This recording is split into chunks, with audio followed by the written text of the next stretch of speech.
느헤미야 12장 27절에서 43절까지의 말씀, 제가 한 줄 읽고 여러분이 한 줄 읽고 마지막 43절 함께 읽습니다. 27절입니다. 예루살렘 성벽을 봉헌하게 되니 각처에서 레위 사람들을 찾아 예루살렘으로 데려다가 감사하며 노래하며 재금을 치며 비파와 수금을 타며 즐거이 봉헌식을 행하려 하며,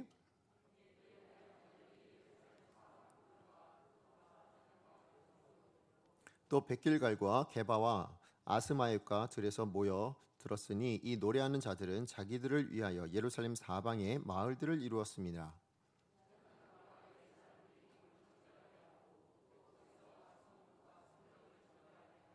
이에 내가 유다의 방백들을 성벽 위에 오르게 하고 또 감사 찬송하는 자의 큰 무리를 둘로 나누어 성벽 위로 대오를 지어 가게 하였는데 한 무리는 오른쪽으로 분문을 향하여 가게 하니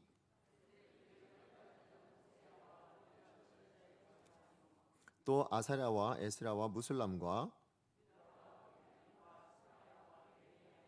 또 제사장들의 자손 몇 사람이 나팔을 잡았으니 요나단의 아들 스마야의 손자 마따냐의 증손 미가의 현손 사꿀의 오대손 아삽의 육대손 스가랴와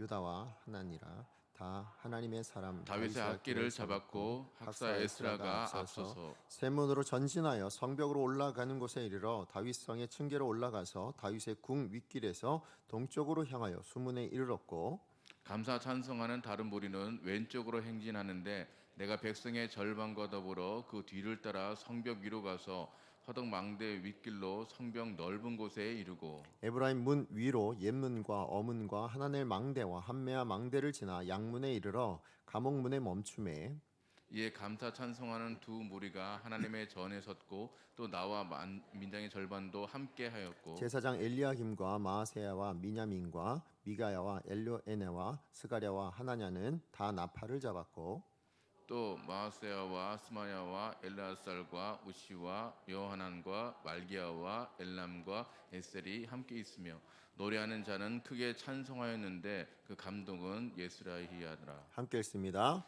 이날에 이날에 무리가 큰 제사를 드리고 심히 즐거워하였으니 이는 하나님이 크게 즐거워하게 하셨습니다. 부녀와 어린아이도 즐거워하였으므로 예루살렘이 즐거워하는 소리가 멀리 들렸느니라. 아멘. 오늘 주신 말씀을 가지고 가야 할 그 땅 회복 18번째 시간입니다. 하나님께 드려지는 인생이라는 제목으로 여러분과 말씀 나누기 원합니다.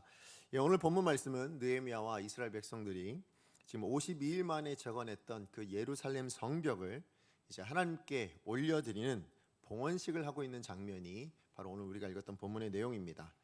자, 그런데 여러분, 이스라엘의 역사상, 아니 우리 성경 말씀을 한번 여러분 읽어보셔서 아시겠지만, 여러분 수많은 예배도 있고 봉헌식도 있지만 여러분 성벽을 하나님께 올려드리는 봉헌식은 한 번도 있었던 일이 아닙니다. 그러니까 오늘 본문이 처음 나오는 내용입니다. 성경에 기록된 대표적인 봉헌식들은 대부분 성전을 하나님께 드리는 봉헌식과 연관이 되어 있습니다. 그래서 여러분 잘 아시는 출애굽기 40장에 보면 모세가 하나님께서 명령하신 대로 성막을 지은 다음에 그 성막을 완성하여 봉헌식 드리는 장면이 출애굽기 40장에 나오고요. 그 다음에 나오는 또 다른 봉헌식이라면 열왕기상 8장에 어떤 것일까요? 솔로몬이 다윗에 이어 왕이 되었던 솔로몬이 성전을 짓고 그 하나님의 성전을 또 하나님 앞에 올려드리는 봉헌식을 드리는 장면이 열왕기상 8장에 나옵니다. 그리고 또 하나의 봉헌식이 나오는데 그게 에스라 6장에 나오는데요. 그것은 어떤 내용이냐면 이제 포로로 끌려갔던 이스라엘 백성들이 예루살렘으로 1차로 돌아왔어요. 돌아와 봤더니 예루살렘 성벽이 다 무너져 있고 뿐만 아니라 하나님의 성전도 무너져 있었거든요. 그래서 그 1차로 돌아왔던 그 사람들이 가장 먼저 한 일이 뭐였냐면 바로 그 하나님의 전을 재건하는 일이었습니다. 그렇게 하나님의 전을 재건하고 나서 그 하나님의 전을 하나님 앞에 올려드리는 봉헌식, 그게 바로 또 에스라 6장에 나오는 성전 봉헌식이었어요. 자, 그러니까 여러분 그 이후에는 사실은 봉헌식에 대한 내용들이 나오지 않아요. 그러고 보면 여러분 성경 어디에도 봐도 성벽을 하나님께 드렸다 이런 내용은 나오지 않는데, 오늘 본문에 한 번에, 이전에는 한 번도 행하지 않았던 바로 그 성벽 봉헌식을 지금 느헤미야가 주도로 느헤미야 시대에 지금 그 일을 행하고 있었다라는 것을 가르쳐 주고 있습니다. 자, 그렇다면 여기서 우리가 한 가지 질문을 할 수 있죠. 왜 느헤미야는 성전도 아닌데 그저 그냥 성벽일 뿐인데 어떻게 이 성벽을 하나님께 드리는 봉헌식을 하게 됐을까? 예, 왜 성전도 아니고 아니면 뭐 거룩한 어떤 하나님의 기물들 이것들도 아닌데 이 성벽을 지어놓고는 그 성벽을 하나님께 드리는 봉헌식을 행하기로 결정하게 된 것일까요? 이것을 생각하다 보니까 사실은 뭐 여러 가지 이유들이 있겠지만 가장 먼저 들었던 생각은 뭐냐면 봉헌식 그 자체가 가지고 있는 의미 때문이다라고 저는 생각이 되었습니다. 자, 무슨 얘기냐면 여러분 봉헌식 그게 뭘까요? 봉헌식이 뭐 하는 겁니까?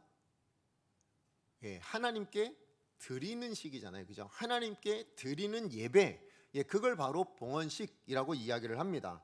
자, 그런데 그저 아까 말씀드렸던 것처럼 어떤 성전을 지어서 그 건물을 드린다. 예, 그게 봉헌식이다. 이렇게 생각하시면 곤란합니다. 다시 얘기하면 성벽을 지었고 그 눈에 보이는 성벽을 그냥 하나님께 드린다. 이걸로 생각하시면 안 된다는 거예요. 더 중요한 건 뭐냐면 바로 그 봉헌식 안에 담겨져 있는 의미를 우리가 기억해야 됩니다. 무슨 얘기냐면 여러분 왜 성전을 지었습니까? 왜 성벽을 완성했을까요? 그것은 그 성전을 짓는 것이 하나님의 뜻이었기 때문이에요. 그죠? 그 성벽을 왜 지었습니까? 그 성벽을 완성하는 것이 느헤미야에게 허락하신 하나님이 주신 뜻이었기 때문이에요. 다른 말로 얘기해서 이렇게 무엇인가를 행하도록 하는 뜻, 그걸 우리는 뭐로 봤습니까? 사명으로 봤죠. 그죠? 소명으로 봤습니다. 예, 맞아요. 봉헌식은 뭐 하는 거냐면 바로 그 사명을 완성하였습니다. 예, 그 소명을 완성하였습니다. 그래서 하나님 앞에 감사하며 그것을 드리는 것, 그게 바로 봉헌식의 의미라는 것입니다. 그러고 보면 지금 느헤미야는 그저 눈에 보이는 성벽을 완성해서 건물을 드리는 것이 아니라 어떤 마음으로요? 이 백성들과 함께 하나님께서 허락하신 뜻을 완성하였습니다. 하나님께서 허락하신 이 사명을 이제 완성하였습니다. 그래서 이 완성된 사명, 그것을 하나님 앞에 올려드립니다. 이 열매를 주님 앞에 올려드립니다. 이것을 표현하고 있는 게 뭐라고요? 이게 바로 봉헌식이 가지고 있는 의미라는 것입니다. 자, 그래서 하나님 주신 사명, 하나님 주신 소명, 이것을 완성하여 주님 앞에 드리오니 주님 받아주십시오. 주님 감사합니다. 고맙습니다. 이런 삶을 살 수 있도록, 이런 소명을 완성할 수 있도록 은혜 베푸신 하나님께 감사합니다 하고 드리는 것이 바로 이 봉헌식이라는 것입니다. 자, 그런가 하면 또 어떤 의미로 지금 느헤미야가 이 봉헌식을 드리는가? 그것은 우리가 지난주에 생각했던, 우리 지난주에 나눴던 십자가의 정신과 연관이 있습니다. 여러분, 십자가의 정신이 무엇이었습니까? 2부 때도 기억 안 하시던데 다음에 또 한번 설교할 수 있을 것 같아서 늘 감사를 드립니다. 예, 십자가의 정신이 뭐였냐면 여러분 11조죠. 11조 왜 드립니까? 여러분 11조 왜 드리세요? 11조의 정신 뭡니까? 주신 것은 다 주님 겁니다예요. 그죠? 주신 것은 전부 하나님 겁니다. 이 주신 것뿐만 아니라 저도 하나님 거고 더 나아가서 뭐예요? 온 우주 만물이 다 하나님 겁니다. 이것을 고백하는 신앙. 그 신앙 고백이 뭐예요? 11조예요. 그러면 신앙 고백만 있었습니까? 아니죠. 주님이 주인이시니까 그러니까 나는 이제 누가 책임져 주세요? 하나님이 책임져 주셔야 됩니다. 하나님, 제 물질 이거 하나님께서 주셨으니까 하나님이 책임져 주셔야 됩니다. 제 건강 하나님이 주셨으니까 하나님이 책임져 주셔야 됩니다. 제 시간, 제 삶 하나님이 허락하셨으니까 하나님이 책임져 주십시오라는 간구가 담겨져 있는 게 11조의 정신이라는 거예요. 다시 얘기하면 하나님이 주인이십니다 라는 그 신앙 고백과 더불어서 그 하나님께서 나의 보호자가 되어 주십시오, 나를 지켜주십시오, 예, 그것을 간구하는 신앙 고백과 간구, 그 두 가지가 바로 십자가의 정신이라는 것입니다. 그러고 보면 여러분, 이 십자가의 정신에 지금 방점을 찍은 사건이 뭐냐면 바로 이 봉헌식인 거예요. 원래 이스라엘 백성들, 지금 느헤미야가 사실은 무엇으로 십자가의 정신을 표현했어요? 우리 지난주에 나눈 것으로는 예루살렘 성 안에 누가 살 것이냐, 그래서 이 예루살렘 성을 누가 지킬 것이냐 했을 때 모든 이스라엘 백성들이 다 들어와 살면 가장 든든하지 않을까요? 가장 튼튼하지 않을까요? 가장 안전할 수 있지 않겠습니까? 라고 생각할 수 있지만 느헤미야는 그렇게 하지 않습니다. 어떻게 해요? 제비를 뽑아 10분의 1만 예루살렘 성에 거하게 합니다. 왜요? 하나님이 지켜주셔야 되니까. 이 백성은 하나님의 백성이고 이 백성은 하나님이 지켜주셔야 됩니다. 이것을 표현한 것이 바로 11조 그 정신이었다라는 것이죠. 그리고 오늘 이 봉헌식이야말로 바로 그 11조의 정신의 방점인 거예요. 뭐예요? 이 성벽을 다만 성전이 아니라 우리의 신앙의 터전이 되는 교회만이 아니라 이제 우리의 삶의 터전이 되는 그 현장까지도 누가 주인이시다? 하나님이 주인이십니다. 이 성벽도 이 성벽 안에 거하는 모든 이스라엘 백성들뿐만 아니라 그 삶의 현장도 누가 지켜주셔야 돼요? 하나님이 지켜주셔야 돼요. 다른 말로 얘기하면 교회만 성전이 아니라 이제는 예루살렘 성벽이 이 모든 것도 통틀어 하나님의 성전이라 말할 수 있습니다. 하나님께서 주인이신 곳입니다. 하나님의 영향력이 미치는 곳입니다. 그러므로 하나님이 지켜주세요. 이젠 하나님이 다스려 주세요. 하나님이 보호해 주세요. 이것을 공개적으로 선언하는 것이 뭐예요? 그게 바로 봉헌식이었다라는 것입니다. 또 하나 생각해 볼 수 있는 것은 무엇인가 하면 오늘 이 봉헌식 가운데 나타나고 있는 분위기예요. 여러분 우리가 말씀을 읽어보셔서 아시겠지만 이 봉헌식의 현장이 어떻습니까? 진지한가요? 장엄합니까? 그런 이미지보다는 어떤 이미지예요? 즐겁고 기쁘다라는 거죠. 그죠? 예, 즐겁다, 기쁘다. 예, 이런 표현이 훨씬 더 많이 있습니다. 그래서 오늘 본문에 보시면 반복해서 나오는 단어가 뭐예요? 감사, 예, 즐거워하다. 이런 단어들이 지금 반복해서 나오고 있습니다. 예, 맞아요. 정말로 보면 여러분 우리가 생각해야 될 건 뭐냐면 정말로 이 땅을 살아가는 동안에 우리 하나님의 백성들이 누릴 수 있는 진정한 의미의 기쁨과 감사 아니면 행복, 만족 이것은 어디에서 나올까요? 이것은 봉헌하는 삶에서 나온다는 거예요. 봉헌하는 삶에서. 예, 우리가 하나님의 것들을 완성하여 그것을 하나님께 봉헌하는 삶이 되어질 때 그때 거기서 진짜 기쁨이 있고 진짜 감사가 있고 진짜 만족이 있다. 그것을 가르쳐주고 있는 것입니다. 여러분 한번 생각해 보세요. 우리가 이 땅을 하나님의 백성이 되어 이제 구원받았잖아요. 여러분 구원받았는데 왜 이렇게 힘들고 어려운 세상에서 살게 하셨을까요? 그냥 바로 천국 데려가시면 될 텐데 왜 그러셨을까요? 그냥 구원받았으니까 너 이제 나랑 같이 즐겁고 행복하게 살자 이러시면 좋잖아요. 그죠? 그런데 우린 여전히 구원받았음에도 불구하고 여전히 똑같은 삶의 현장에서 여전히 똑같은 어려움들을 겪으며 아니면 힘든 일들을 겪으며 그렇게 살아갑니다. 왜 그러셨을까요? 거기에 무슨 뜻이 있겠습니까?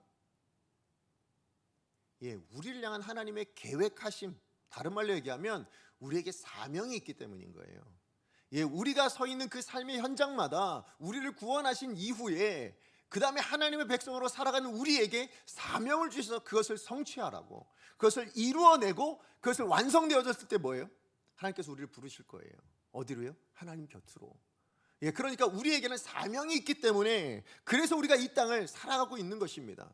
자, 그러고 보면 여러분 우리가 이 땅을 살아가는 동안에는요 사실 세상 사람들보다 더 열심히 살아야 될 이유가 바로 여기 있어요. 여러분 세상 사람들은 왜 그렇게 열심히 살아갈까요? 어쩌면 여러분도 그래서 똑같이 살아갈 수 있을지 모르겠지만 여러분 세상의 가치를 얻기 위해서잖아요. 저 세상적인 가치, 물질이든지 명예이든지 아니면 어떤 행복이든지 이런 것들을 얻기 위해서 그렇게 열심히 살려고 노력하고 있는 게 세상 사람들이잖아요. 자, 그런데 우리는 사실은 그것보다 더 위대한 것 무엇입니까?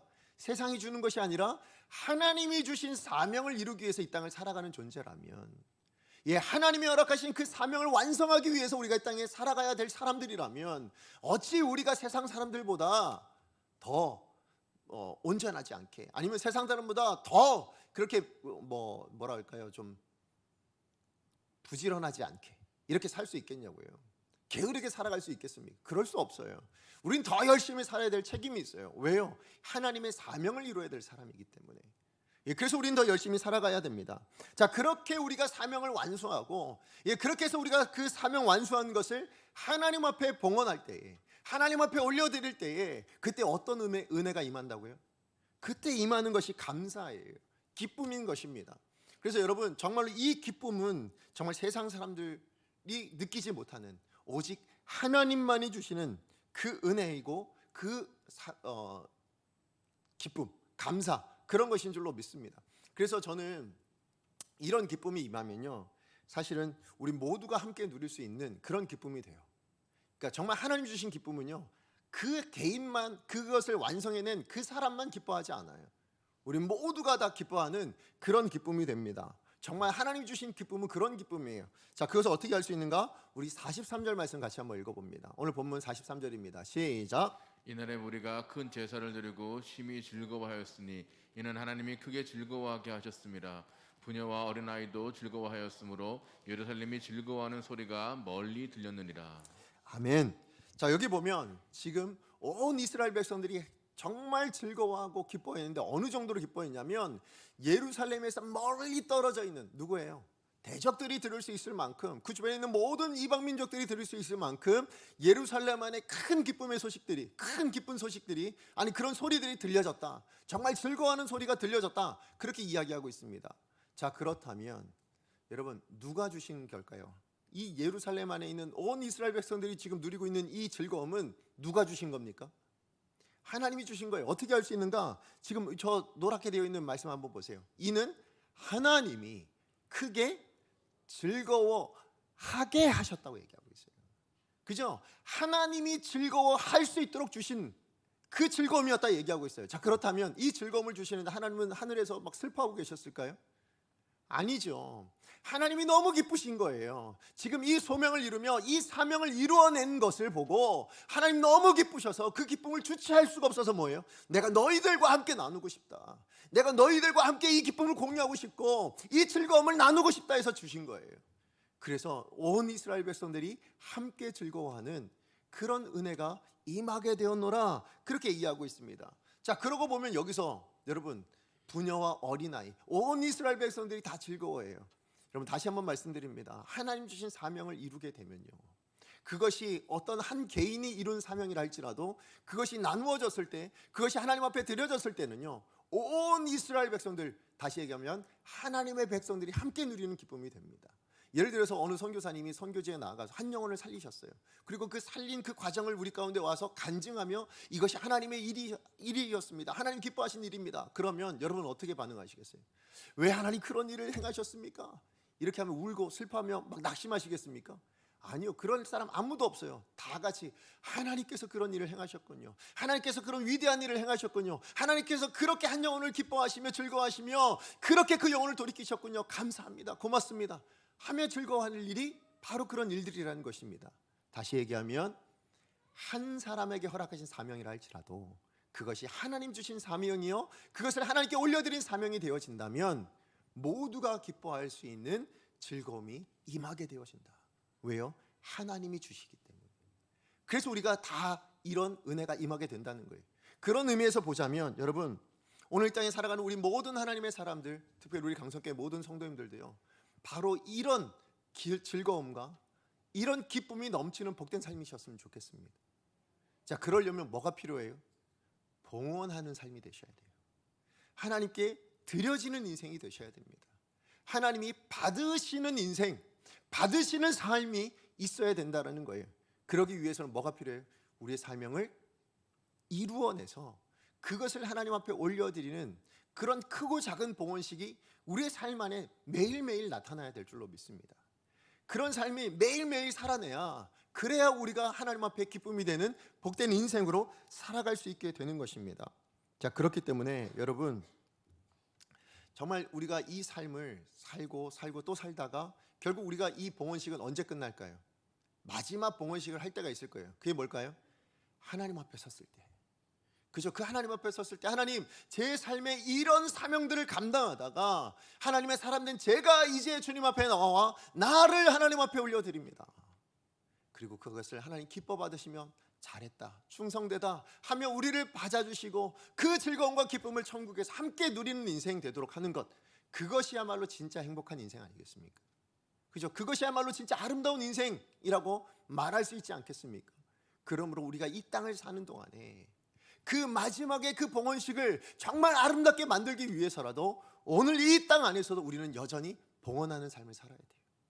우리에게 주신 그 크고 작은 사명들을 하나님 앞에 완수해내고 그것을 하나님께 올려드리는 그런 봉헌식이 있는 저와 여러분의 삶이 되어지기를 소망합니다. 그런데 문제는 뭐냐면, 그런 봉헌하는 인생이 되어졌을 때, 그런 사명을 완수해서 하나님 앞에 올려드릴 때에 그것이 하나님이 기뻐하는 것이 되어야 된다는 거예요. 그죠? 하나님이 정말 주체할 수 없는 즐거움으로 우리를 그것을 받아주시는 그런 봉헌이 되어야 된다라는 거예요. 오늘 본문에 나오는 이 봉헌식은 하나님 그렇게 받으셨어요. 그런데 여러분, 모든 봉헌 아니면 모든 재물을 주님이 다 받으십니까? 그러지 않습니다. 어떤 재물은 받지 않으세요. 대표적인 예가 뭐예요? 사울이잖아요. 사울은 어떻게 했습니까?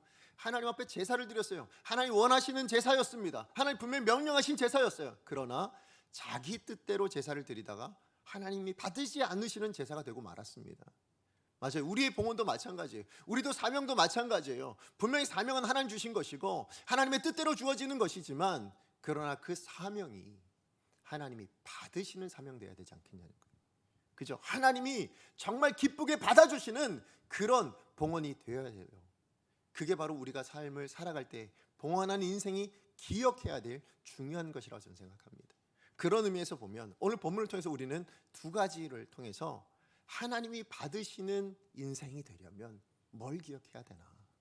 하나님이 기뻐 받으시는 봉헌식이 되기 위해서는, 봉헌하는 삶이 되기 위해서 우리가 기억해야 될 것이 무엇인가를 두 가지로 좀 나누고 싶습니다. 자, 첫 번째예요. 첫 번째는 정결입니다. 정결. 자, 우리 30절 말씀 같이 한번 읽어보겠습니다. 시작. 제사장들과 레위 사람들이 몸을 정결하게 하고 또 백성과 성문과 성벽을 정결하게 하니라. 아멘. 여러분, 앞서도 말씀드렸지만 봉헌식은 뭐예요? 하나님께 드려지는 예배예요. 그죠? 하나님께 드리는 것입니다. 자, 그런데 하나님이 드려질 때 하나님이 아무거나 받으신다 했습니까? 아니죠.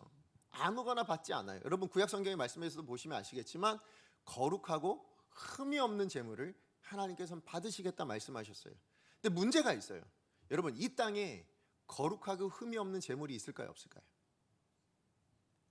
예, 하나님의 기준에, 하나님이 보시기에 이 땅에 있는 모든 제물들, 아니 어쩌면 우리 자신을 포함해서 하나님이 보시기에 거룩하고 흠이 없는 제물이 있겠습니까, 없겠습니까? 없어요. 그죠? 그 어떤 것도 하나님의 기준을 만족시킬 만한 그런 거룩하고 흠이 없는 제물은 없어요. 자, 그럼 우리는 어떻게 해야 될까요?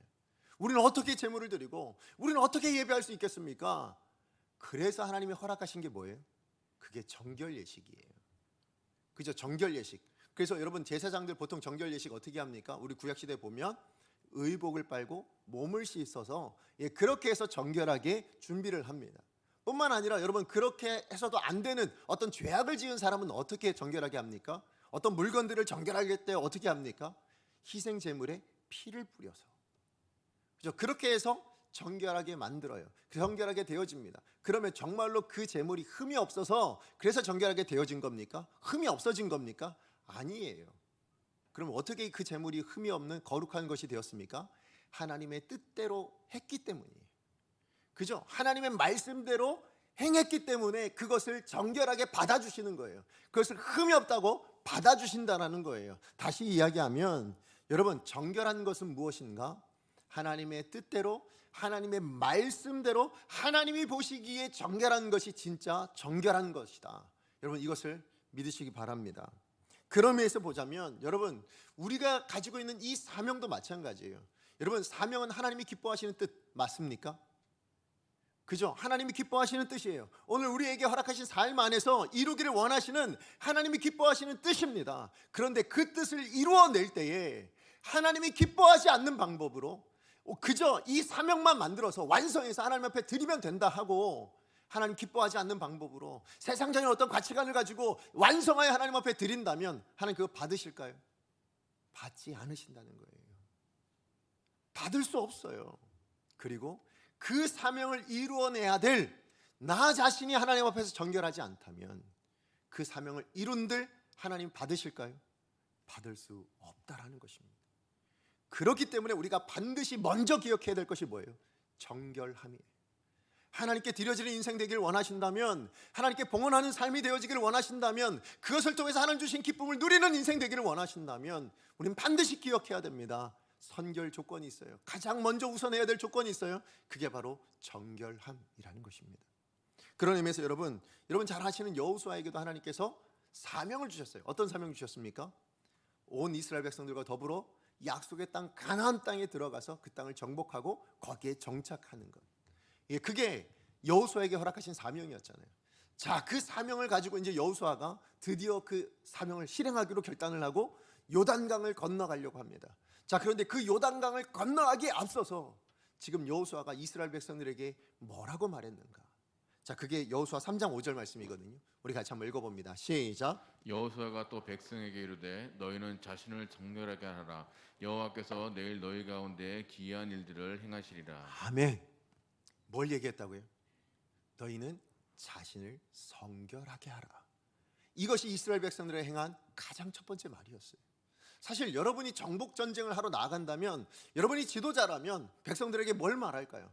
여러분, 지금부터 정신 똑바로 차리셔야 됩니다. 지금부터 이런 작전들을 행할 것인데 그 작전에 실패하지 않을 수 있도록 여러분 정신 바짝 차리고 그 작전을 따라오십시오. 여러분 무기를 손에 굳건히 쥐시고 그 무기를 날카롭게 갈아주십시오. 그 무기를 충분히 준비해 주십시오. 그렇게 말하지 않겠습니까? 그게 정복 전쟁을 준비해야 될 사람들의 지도자가 해야 될 말일 것 같은데, 여러분 사기를 놓기십시오. 정말 사기를 든든하게 하십시오. 정말 자신감을 가지십시오. 이렇게 말할 것 같은데, 근데 오늘 여호수아는 그런 말을 1절 꺼내지 않습니다. 가장 먼저 꺼낸 말이 무엇입니까? 너희 자신을 성결하게 하십시오. 자, 그렇게 말한 이유가 어디 있을까요? 왜 여호수아는 이렇게 말했을까요? 이 사명을 이루는 것은 나 혼자 하는 일이 아니기 때문인 거예요. 누가 함께하는 일입니까? 하나님이 함께 하실 일인 거예요. 그래서 뭐라고 얘기하냐면, 내가 할 일을 감당하면 그 다음엔 하나님이 일하여 주십니다. 지금 그걸 표현하고 있는 게 3장 5절이에요. 뭐라고 되어 있나 한번 보세요. 자, 너희는 자신을 성결하게 하라. 그렇게 얘기했어요. 자, 그렇게 하면 여호와께서는 뭐 하셔요? 너희에게 기이한 일을 행하여 주실 것이다. 다시 얘기해서 분명히 여호수아에게 허락하신 사명의 길을 이제 시작하는데, 그 사명은 우리의 능력으로, 우리의 힘으로 하는 것이 아니라, 우리가 마땅히 하지만 우리만으로 하는 것이 아니라 하나님과 동역하는 일이다. 하나님과 함께하는 일이다. 그런데 그 하나님의 역사는 어디서 드러나느냐? 내가 내 일을 감당할 때. 그럼 그 일이 무엇인가? 성결함이라는 거예요. 정결함이라는 것입니다. 여러분, 이것을 느헤미야도 알았던 것 같아요. 그래서 여러분, 오늘 이 봉헌식이 진행되어지는 과정을 한번 생각해 보십시오. 여러분, 이 성벽이 완성되어진 것이 몇 장에 나와요? 느헤미야 6장에 나와요. 자, 그런데 이 봉헌식은 언제 이루어집니까? 느헤미야 12장에 와서 이루어집니다. 자, 그렇다면 6장과 12장 그 사이에는 어떤 일들이 있었을까요? 우리가 다 나눴지만 어떤 일들이 있었습니까? 백성들의 성결함, 백성들의 정결함이 준비되어지고 있었습니다. 그죠? 말씀을 사모하는 마음이 생겨서 그 말씀으로 깨달아지는 역사가 일어났어요. 뿐만 아니라 그 말씀을 통해서 자기 자신을 돌아보고 눈물로 회개하는 역사가 일어났고, 거기서 멈추지 않죠. 이제는 하나님을 위하여 살겠습니다. 나를 위해서가 아니라 하나님의 백성답게 하나님을 위하여 사는 인생 되겠습니다. 결단까지 했습니다. 예, 이렇게 준비되어지고 나서야, 그 이후에야 뭐예요? 지금 봉헌식이 진행되어지고 있더라. 다시 얘기하면, 여러분, 하나님이 기뻐 받으시는 봉헌은 뭐예요? 내가 성결하게 되어졌을 때, 내가 정결하게 되어졌을 때에, 그때야 비로소 그것을 받으시는 그런 하나님의 기쁨이 되어지는 귀한 일들이 된다라는 것입니다. 여러분, 정말로 우리가 하나님의 일을 감당할 때요, 여러분 어떤 하나님의 사역들을 감당할 때, 여러분이 하나님의 백성으로 이 땅을 살아갈 때에 하나님 주신 사명이 있어요. 그 사명을 이루어내는 것 중요합니다. 그 사명을 이루어내서 그 열매를 하나님 앞에 드리는 것도 중요합니다. 그러나 그것보다 더 중요한 것은, 여러분, 그 일은 나 혼자 하는 일이 아니어야 돼요. 하나님과 함께 동역하는 일이어야 되고, 그 동역함 가운데 우리가 할 수 있는 일은 뭐라고요? 성결함을 유지하는 거예요. 그래서 여러분, 예수님께서 비유로 들어주셨던 포도나무와 가지 비유를 아시죠? 그죠? 여러분, 그 가지가 열매를 맺어야 돼요. 왜요? 하나님이 열매를 찾으세요. 여러분, 성경 곳곳에 보면 예수님도 열매를 찾아, 그죠? 그렇게 찾습니다. 그런데 열매가 없을 땐 뭐예요? 실망하셔서 찍어버릴까?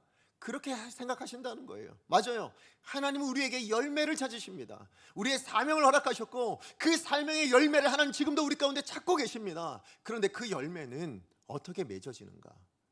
여러분, 가지가 열심히 열매 맺겠다고 노력해서 맺어지는 거 아니라는 거예요. 여러분, 포도나무와 가지의 비유의 중심 내용이 뭡니까? 가지는 줄기에 붙어 있을 때 열매는 자동으로 맺혀져 있다는 거예요. 그죠? 오늘 여호수아가 얘기했던 것과 똑같아요. 우리가 성결할 때, 우리가 정결할 때 하나님이 기이한 일을 통해서 그 열매를 만들어 주실 것이다. 우리의 삶 가운데 담아 주실 것이다. 마찬가지로 포도나무 가지는 포도나무에 붙어 있을 때 그때 비로소 열매가 맺어지는 인생으로 살아낼 수 있을 것이다. 자, 그렇다면 여러분, 가지가 포도나무에 붙는다라는 게 뭐예요? 그게 바로 하나님과의 관계지요. 예, 관계예요. 그 관계에 붙어 있는다라는 게 뭡니까? 정결함인 것입니다. 그것이 바로 거룩함인 것이에요.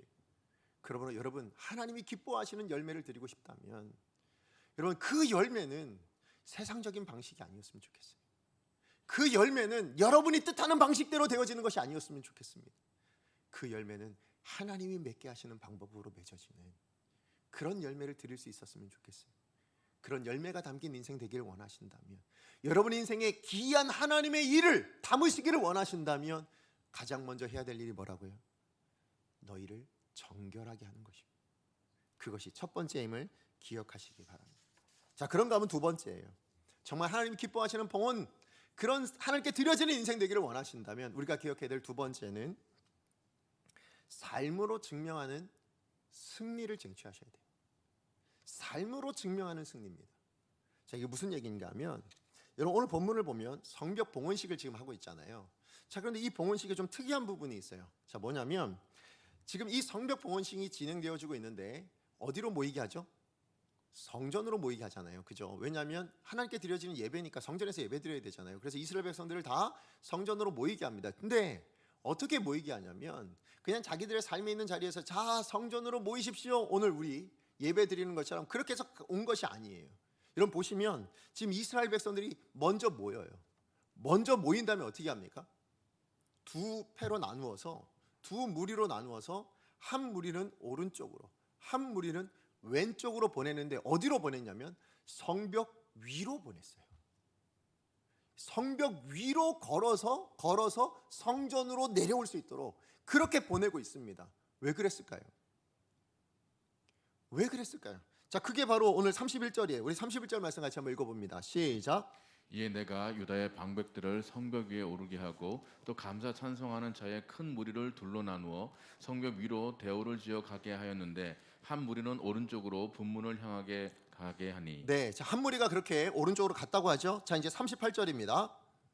함께 읽겠습니다. 38절. 감사 찬송하는 다른 무리는 왼쪽으로 행진하는데 내가 백성의 절반과 더불어 그 뒤를 따라 성벽 위로 가서 화덕망대 윗길로 성벽 넓은 곳에 이르고. 아멘. 자, 이렇게 두 패로 나눈 거예요. 근데 한번 생각해 보세요. 이게 얼마나 불편합니까? 그죠? 굳이 그 불편한 것을 왜 하고 있을까요? 지금 느헤미야는. 아니, 그냥 성전으로 모이세요 하면 끝이잖아요. 그죠? 그럼에도 불구하고 지금 하나님께 봉헌식 하기 위해서 모인 거니까 그냥 성전에 모이세요 하면 될 일인데 왜 굳이 성벽 위를 지나가게 했을까요? 여러분, 성벽 위에서 성벽 안을 보면, 예루살렘 성 안을 보면 어떤 모습일 것 같으세요? 여전히 별거 없는 모습이에요. 그죠? 가옥들은 별로 없고 다 무너져 있어요. 성벽 이제 세운 거예요. 예, 그러니까 얼마나 낙심될 거예요. 반대로 성벽 밖을 보면 뭐예요? 그 바깥에 있는 수많은 이방 민족들, 예, 그동안 그렇게 자기들을 침략하고 공격했던 이방 민족들이 보일 거 아닙니까? 그런데도 왜 느헤미야는 이런 염려, 이런 안 좋은 일들이 있을 것을 뻔히 보일 것 같은데 왜 성벽 위를 거닐게 했을까요? 무엇 때문에 성벽을 거닐게 했을까요? 제가 이것 때문에 되게 고민이 많이 됐어요. 왜 이렇게 성벽 위를 가게 했지? 느헤미야는 무슨 생각이 있을까? 라고 생각하다 성벽 위라는 생각이 들어서 든 말씀이 있었어요. 그게 뭐였냐면, 아, 느헤미야가 이걸 기억했구나라는 생각이 들었어요. 자, 그게 뭐냐면 여러분, 느헤미야가 이 성벽을 공사를 시작했을 때 대적들이 있었잖아요. 그죠? 그냥 가만히 내버려 두지 않아요. 하나님의 사명이 있다고 한들, 하나님의 사명을 진행한다 한들 하나님이 그냥 순적하게 갔느냐? 그러지 않더라고요. 항상 대적들이 나타나더라고요. 자, 그런데 그 대적들이 뭐라고 공격했습니까? 자, 우리 느헤미야 4장 2절에서 3절이에요. 우리 같이 한번 읽어보겠습니다. 시작. 자기 형제들과 사마리아 군대 앞에서 일러 말하되 이 미약한 유다 사람들이 하는 일이 무엇인가? 스스로 견고하게 하려는가? 제사를 드리려는가? 하루의 일을 마치려는가? 불탄 돌을 흙 무더기에서 다시 일으키려는가 하고 암몬 사람 도비아는 곁에 있다가 이르되 그들이 건축하는 돌 성벽은 여호가 올라가도 곧 무너지리라 하더라. 아멘. 지금 뭐라고 했다고요? 예, 지금 너희들 하는 일이 뭐야? 너 지금 뭐 만드는 거야? 야, 그렇게 해가지고 그 성벽이 튼튼하겠어? 그러면서 뭐라고까지 얘기한 거예요? 여우 한 마리만 올라가도 곧 무너질 거 뭐하러 만드니? 그 쓰잘데없는 거, 그 소용없는 거 뭐하러 만들어? 그렇게 조롱하며 그렇게 공격을 했단 말이에요. 자, 그랬을 때 이런 공격에 느헤미야가 어떻게 대하죠? 느헤미야 어떻게 합니까? 화가 나가지고 같이 나가서 싸웁니까? 예, 그들과 공격합니까? 그러지 않죠. 여러분, 뭐 했는지 기억하세요? 다 잊어먹으셨군요. 4절입니다. 우리 4절 말씀 같이 한번 읽어봅니다. 시작. 우리 하나님이시여 들으시옵소서. 우리가 업신여김을 당하나이다. 원하건대 그들이 욕하는 것을 자기들의 머리에 돌리사. 아멘. 지금 뭐 했어요? 하나님 앞에 기도하죠. 예, 하나님 앞에 엎드립니다. 직접 대적들과 나가서 싸우지 않아요. 대적들의 공격에 반응하지 않아요. 오히려 그냥 하나님 앞에 나옵니다. 하나님 앞에 엎드립니다. 그리고 뭐예요? 하나님이 저 대적을 책임져 주세요. 하나님이 저 대적을 대신해서 공격해 주세요. 하나님이 저 대적에게 복수해 주세요. 그렇게 지금 하나님 앞에 구하고 있는 거예요. 그렇죠? 그 내용이 지금 들어 있어요. 자, 그러면 이런 느헤미야의 기도에 하나님은 어떻게 반응하셨는가요? 여러분, 하나님은 어떻게 응답하셨을까요? 아니, 하나님 응답하셨을까 안 하셨을까요? 하셨죠. 느헤미야의 기도에 하나님 응답하십니다. 근데 어떻게 응답하셨는가? 그래서 느헤미야에게 갑자기 엄청난 군사력이 생기게 하셔가지고 그래서 그 대적들 다 물리치게 하셨을까요? 아니면 하나님이 짠 나타나셔가지고 그 모든 암몬 사람들 산발락과 도비아 다 없애버리셨습니까? 그랬다는 얘기 나오지 않습니다. 대적들은 여전히 존재합니다. 그럼 하나님은 어떻게 복수하셨는가? 하나님은 어떻게 이 기도에 응답하셨는가? 그게 바로 6절이에요. 자, 우리 6절 말씀 읽어봅니다. 시작. 이에 우리가 성을 건축하여 전부가 연결하고 높이가 절반에 이르렀으니. 아멘. 지금 이 6절 말씀이 뭐로 시작하고 있어요? 이해라는 말로 시작하고 있어요. 이해가 뭡니까? 앞에 어떤 일이 있었기 때문에 그에 대한 이유로 일어난 일이에요. 그죠? 그럼 앞에 어떤 일이 있었습니까? 앞에 있었던 일은 느헤미야의 기도예요. 기도했단 말이에요. 하나님 앞에서 원수를 맡겼어요. 하나님이 원수를 대신 복수해 주세요. 그렇게 기도했단 말이에요. 그랬을 때 하나님이 그 기도에 대한 응답으로 하신 일이 무엇인가? 6절에 보니까 뭐라고 되어 있습니까? 성이 건축하여 절반이 되도록 만드셨다고 이야기하고 있습니다. 무슨 얘기일까요? 여러분, 하나님께서 응답하신 것은 성벽이 쌓아지는 것으로 대적에게 복수하게 하셨다는 거예요. 그게 무슨 말이냐면 대적들이 뭐라고 얘기했어요? 이 성벽은 쌓아도 곧 무너질 거야. 이건 여우 한 마리만 올라가도 무너져 라는 이 말을 그 말대로 되지 않게 하는 것으로, 다시 얘기하면 그 말이 부끄러워지게 하는 것으로 승리하게 만드셨다라는 거예요. 이게 하나님이 이루신 응답이고, 이게 하나님께서 보여주신 복수의 방법이고, 이것이 하나님께서 이루신 승리의 방법이다. 그것을 말씀해 주고 있는 것입니다. 여러분, 복수의 완성, 진정한 의미에서 대적들의 공격에 승리를 보여주는 것, 그게 뭘까요? 여러분, 정말 우리가 맞서 싸워가지고 그래서 그 사람들에게 피를 터뜨리고 잡아뜨리고 죽여버리는 것, 그게 승리하는 걸까요? 하나님 그게 아니라는 거예요. 진정한 의미에서의 승리, 그래서 그것을 완성하여 선포하는 것, 그게 바로 오늘 이 봉헌식의 의미가 됩니다. 무슨 얘기냐? 왜 성벽 위를 거닐게 했을까요? 지금 대적들에게 보여주는 겁니다. 뭘 보여줍니까? 니들은 여우 한 마리만 올라가도 고작 무너질 것이라고 이야기했지만, 아니, 하나님께서 우리 가운데 기이한 일을 행하셨는데 52일 만에 하나님이 응답하여 주셨는데, 이 응답된 이 성벽을 봐라. 모든 이스라엘 백성들이 다 올라가 있어도 든든하게 세워진, 결코 무너질 수 없는 성벽을 쌓게 만들어 주셨다. 봐라, 너희들 말대로 됐나? 그러지 않아. 하나님 주신 사명, 이렇게 하나님께서 만들어 가셔. 이것을 통해서 뭐 하세요? 원수들의 말이 부끄러워지게 하는 거예요. 원수들의 공격이 부끄러워지게 된 거예요. 이게 하나님의 백성이 이루어야 될, 하나님의 사람들이 이루어야 될 진정한 의미에서의 승리, 그것이 우리의 대적들을 향한 우리의 삶의 반응이어야 된다는 것입니다. 예, 맞아요. 정말 하나님께서는요, 저들의 말대로 되지 않게 하시는 것으로 승리케 하셨습니다. 저들의 뜻대로 되지 않게 하시는 것으로 승리케 하신 거예요. 근데 세상은 어떻게 합니까? 여러분, 많은 무협 만화, 저 영화 되게 좋아하거든요. 예전에 나왔던 쿵우 영화 이런 거 되게 좋아해요. 다 뭐예요? 복수를 꿈꿉니다. 그리고 그 복수는 어떻게 합니까? 내가 강해져서 그 원수를 내가 쳐서 물리쳐서 그렇게 죽여버려서, 아니면 그들을 정말 불끄게 만들어서 그렇게 해서 승리했다라고 얘기하지만, 여러분 또 다르게 생각해 보면 그의 또 다른 가족들의 입장에서 뭐예요? 또 복수심이 생기지 않겠습니까? 그죠? 그 사람이 죽임을 당했어요. 결국 그 복수자는 뭐예요? 복수는 완성했을지 몰라도 누군가를 죽여버리는, 다시 얘기하면 자기 손에 피를 묻혀버리는 악한 일이 또 일어나게 된 거예요. 그걸 하나님께서 원하실까요? 원치 않는다고 생각합니다.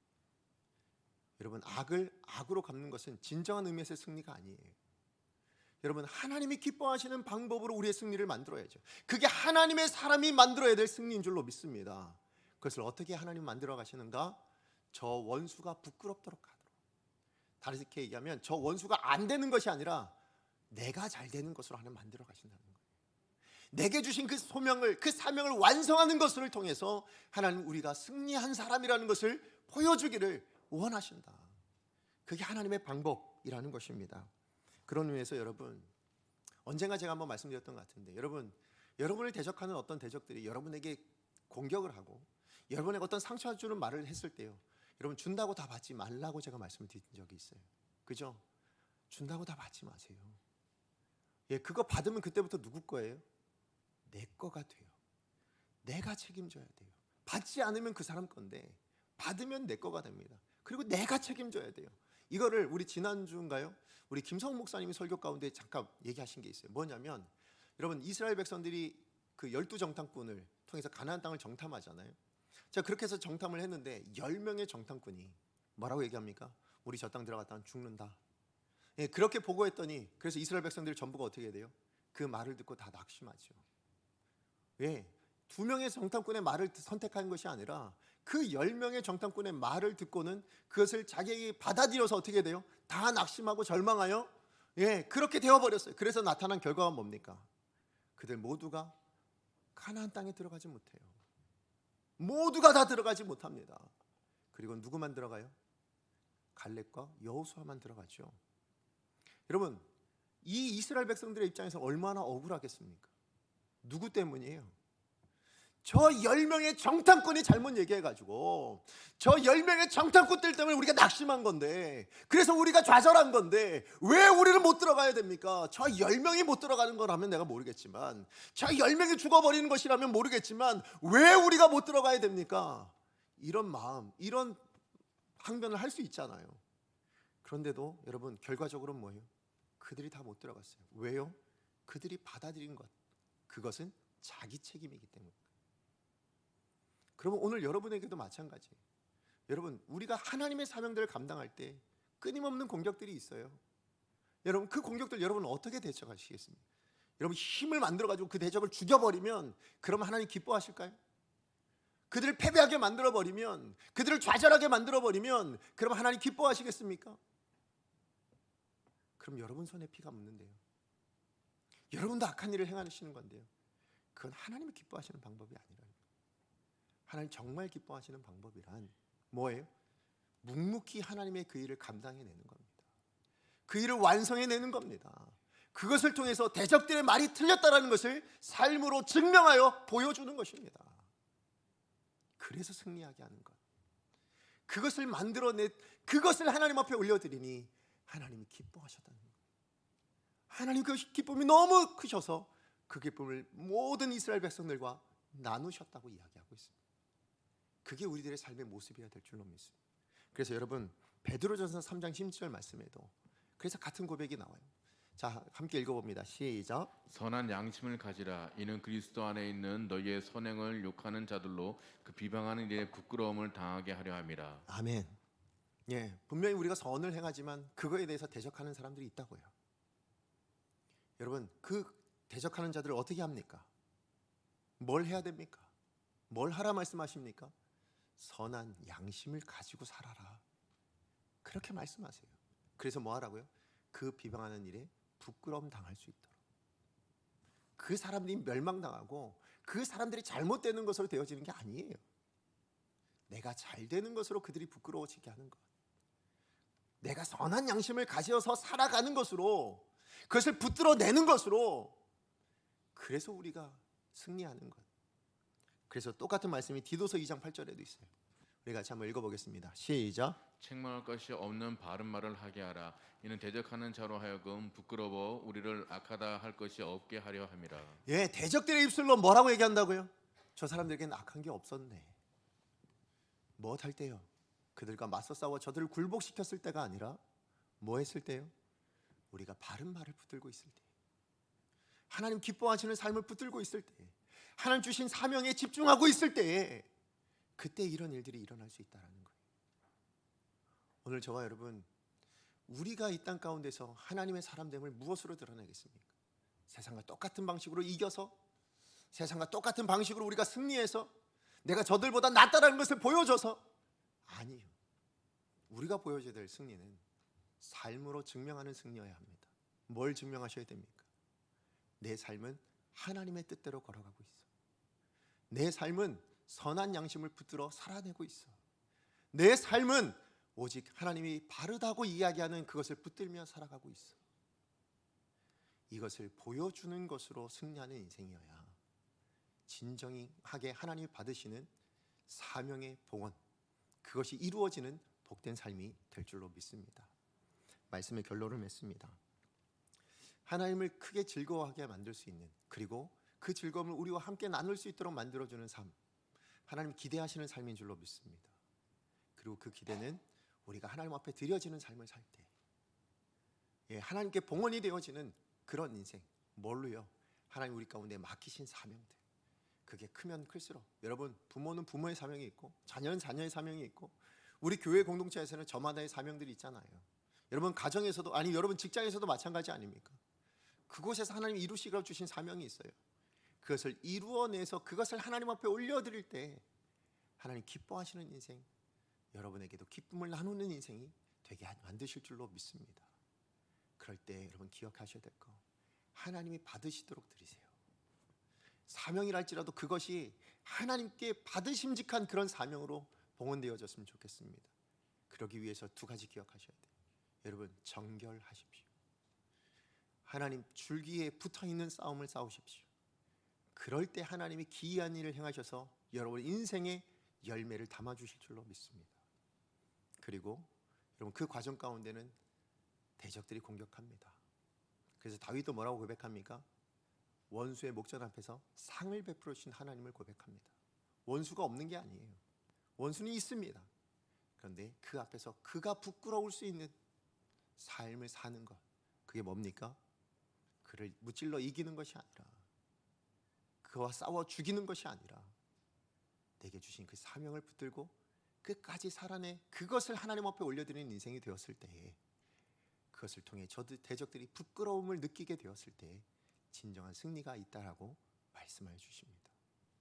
오늘 우리 강석교회 모든 성도님들에게 바로 이런 봉헌할 수 있는 삶, 하나님 기뻐 받으시는, 하나님께 드려진 인생 되어져서 하나님께서 여러분의 삶 안에 기이한 일들을 담아주시고 하나님 주시는 기쁨과 행복과 감사가 넘치는 복된 인생 되시기를 간절히 축복합니다. 우리 주신 말씀 기억하면서 함께 찬양하기 원합니다. 오늘 우리 함께 부를 찬양은 주님 내가 여기 있사오니 라는 찬양입니다. 가사는 굉장히 심플합니다. 주님 내가 여기 있사오니 나를 보내셔서 나를 써주셔서 내 마음 내 몸 주께 드립니다. 주님 받아 주시옵소서. 여러분 주님께 바쳐지는 인생 되셨으면 좋겠어요. 아니 주님께 드려지는 인생 되셨으면 좋겠습니다. 그러기 위해서 정말 하나님 받으심직한 그런 삶을 사셨으면 좋겠고요.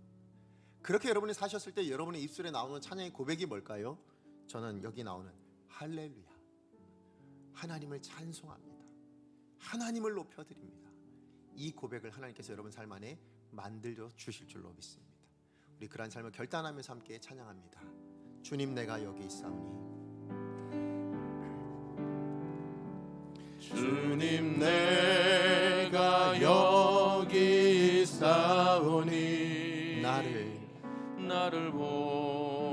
보내소서. 나의 맘 나의 몸 나의 맘 나의 몸 주께 드리오니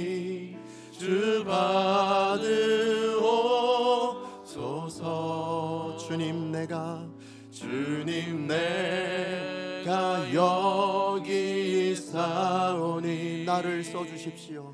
나를 써 주소서. 가진 건 모두 다 주께 드리오니 주 받으옵소서. 우리 고백합니다. 주님 찬양합니다. 할렐루야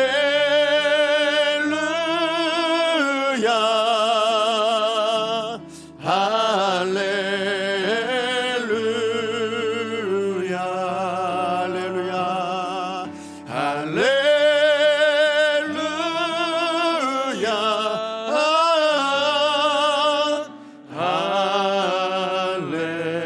할렐루야. 주님 내가 여기 있사오니 주님 내가 여기 있사오니 나를 보내주십시오.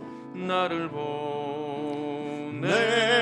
보내소서. 내 모든 것 주님께 드립니다. 나의 마음 나의 몸 주께 드리오니 주님 받아주십시오. 옵소서. 주님 내가 여기 있사오니 나를 써주소서. 주가 원하시는 대로 가진 건 모두 다 주께 드리오니 주 받으옵소서.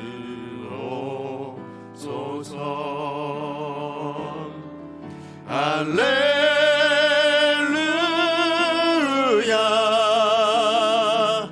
할렐루야 할렐루야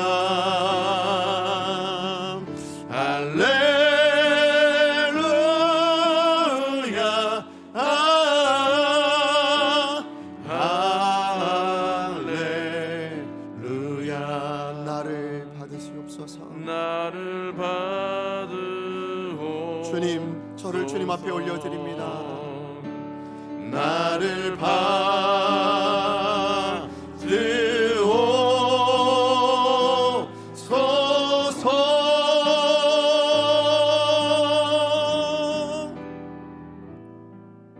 아멘. 우리 시간에 제 말씀 기억하면서 우리 함께 찬양 기억하며 함께 기도했으면 좋겠습니다. 여러분, 하나님이 기대하시는 삶이 있어요. 하나님 기뻐하시는 삶이 있습니다. 그것은 하나님께 봉헌이 되어지는 삶, 하나님께 드려지는 인생을 하나님께서 기대하시고 기뻐하시는 줄로 믿습니다. 그런데 우리가 하나님의 사명을 이룰 때에 그것이 하나님의 뜻이라 할지라도 세상적인 방식으로 정말 하나님 원하지 않는 방법으로 이룬 것이라면 하나님 받지 않으십니다. 우리의 생각대로 이룬 것은 하나님께서 기뻐하지 않으십니다. 하나님이 원하시는 방법대로, 하나님이 뜻하시는 방법대로 이룬 것을 하나님이 기뻐 받으시는 줄로 믿습니다. 우리 인생도 마찬가지입니다. 우리 뜻대로, 우리 생각대로가 아니라 하나님의 뜻대로, 하나님의 말씀대로 살다가 그 삶을 하나님 앞에 드릴 때에 그것을 하나님이 기뻐하실 줄로 믿습니다. 그 하나님의 뜻이 무엇입니까? 정결함이라고 말씀합니다. 우리가 정결할 때에, 우리가 그것을 붙들 때에 하나님은 하나님의 일을 통하여 기이한 일을 만드셔서 우리의 삶 가운데 담으시겠다고 말씀하십니다. 그리고 그 삶 가운데 다가오는 어떤 어려움들이라 할지라도 그것을 그냥 그대로 받는 것이 아니라, 거기에 집중하고 거기에 매몰되는 인생이 아니라 그 눈을 여전히 하나님께로 향하고 그 눈을 여전히 하나님께서 맡기신 사명을 향하여 들고 있을 때에, 그것을 완성해냈을 때에 비로소 진정한 승리로 하나님이 기뻐하시는 삶이 될 수 있다고 말씀하여 주셨습니다. 하나님, 제가 그렇게 살기를 원합니다. 더 이상 내 감정에 휘둘려서 세상 방식대로 살아가는 인생이 아니라 하나님의 뜻 안에서 주의 포도나무 가지에 붙어서, 줄기에 붙어서 살아내는 그 열매를 하나님 앞에 올려드리는 나의 인생, 나의 모습 되게 하여 주시옵소서. 주여 능력을 주옵소서. 우리 한번 주여 하나님 앞에 기도합니다. 주여 능력을 주옵소서. 사랑을 감사합니다. 주여 주님 앞에 기도하며 나아갑니다. 예, 하나님, 오늘 우리에게 허락하신 말씀을 통해서 우리 자신들을 돌아볼 수 있게 하여 주시옵소서. 우리를 향한 하나님 아버지의 기대와 마음이 있습니다. 하나님 우리 인생을 향한, 우리의 삶을 향한 하나님의 기대가 있다는 것을 알게 해주셔서 감사합니다. 하나님, 그런데 그것은 하나님 나를 드러내는 것이 아니라 하나님 나를 통해 하나님이 나타나고 하나님의 역사가 이루어지고 그 이루신 사명을 하나님 앞에 올려드리는 인생, 그것이 하나님이 기대하시고 기뻐하시는 인생임을 알게 하여 주셔서 감사합니다. 예, 하나님, 정말로 우리의 사명은 하나님의 은혜와 능력으로만 되어집니다. 그것을 정직하게 인정하며, 그래서 그것을 이루기 위해서 우리가 할 수 있는 일은 하나님 앞에 붙어있는 것, 하나님 줄기 대신 그 예수 그리스도에 붙어서 하나님 그것과 함께 살아가기 위해서 우리의 삶을 정결하게 하고 우리의 삶을 깨끗하게 하는 바로 그런 삶이어야 한다는 것을 알게 해주셔서 감사합니다. 그리고 우리의 삶에 다가오는 어떤 도전도, 하나님 그 어떤 어려움도, 그 어떤 공격 앞에서도 거기에 매몰되고 거기에 집중하는 인생이 아니라 우리의 눈을 들어 하나님을 바라보고 우리의 눈을 들어 하나님 맡기신 사명의 자리에 집중하여 하나님 그것을 완성해내므로 저 대적들을 부끄럽게 만들 수 있는 선한 행실과 바른 말들을 붙들어내므로 세상과 다른 방법으로 승리를 쟁취해낼 수 있는, 하나님의 방법대로 승리할 수 있는 복된 인생이 되어서 그 인생을 하나님 앞에 올려드릴 수 있는 우리 강성의 모든 성도님들 다 될 수 있도록 주님 축복하여 주시옵소서. 사랑하는 하나님, 감사합니다. 오늘도 말씀을 통해서 우리를 향한 하나님 아버지의 마음이 무엇인지, 우리 삶을 향한 하나님 아버지의 기대가 무엇인지 말씀해 주셔서 감사합니다. 하나님께서 우리 가운데 맡기신 수많은 사명들이 있는데 하나님 그 사명을 이루어 하나님 앞에 올려드리는 인생, 그것을 하나님이 기뻐하시며 그런 인생을 하나님께서 기대하고 계신다고 말씀해 주셔서 감사합니다. 예, 하나님, 이제 우리의 가정에서, 우리의 사업장에서, 우리가 머무는 그 자리, 특별히 우리 강성교회 공동체 안에서도 그 사명을 이루어 올려드리는, 봉헌하는 삶을 살아낼 수 있는 복된 하나님의 사람들 다 될 수 있도록 주님 축복하여 주시옵소서. 그러나 그 봉헌이 하나님이 받으시는 봉헌 되어지길 원합니다. 하나님이 기뻐하시는 봉헌이 되어지길 원합니다. 하나님, 그것을 위해서 우리가 가장 먼저 해야 될, 우리가 할 일은 정결함임을 깨닫고 오로지 하나님 주의 줄기 되신 그 예수 그리스도께 붙어있는 삶을 살기로 결단하는 복된 저희가 되게 하여 주시옵소서. 그랬을 때 하나님이 이루실 그 기이한 일들, 그 열매가 하나님 우리 인생의 자리자리마다 담겨지는 복된 하나님의 사람들, 그것이 우리 강성교회 예배한 우리 성도님들 될 수 있게 하여 주시옵소서. 뿐만 아니라 하나님 그 삶을 살아갈 때 찾아오는 수많은 어려움들이, 대적들이 있습니다. 하나님 그 공격들을 우리가 다 우리 내면으로 받아들이지 않게 하여 주시옵소서. 우리의 눈이 거기에 매몰되지 않게 하시고 우리의 생각과 감정이 거기에 빠지지 않게 하여 주시옵소서. 저 대적들과 똑같은 방식으로 우리가 대응하지 않게 하여 주시옵소서. 오직 하나님께서 말씀하신 방법대로, 하나님이 보여주신 그 기도의 응답의 방법대로 하나님 저 대적들이 부끄러워질 수 있는 삶을 살아내는 것으로 우리의 승리를 쟁취하고 그것을 통하여 하나님 앞에 그 삶을 올려드릴 수 있는 복된 우리 성도님들 되게 하여 주시옵소서. 그래서 하나님이 주신 기쁨과 그 감사와 감격이, 그 찬송이 넘치는 복된 삶들 될 수 있도록 주님 축복하여 주시옵소서.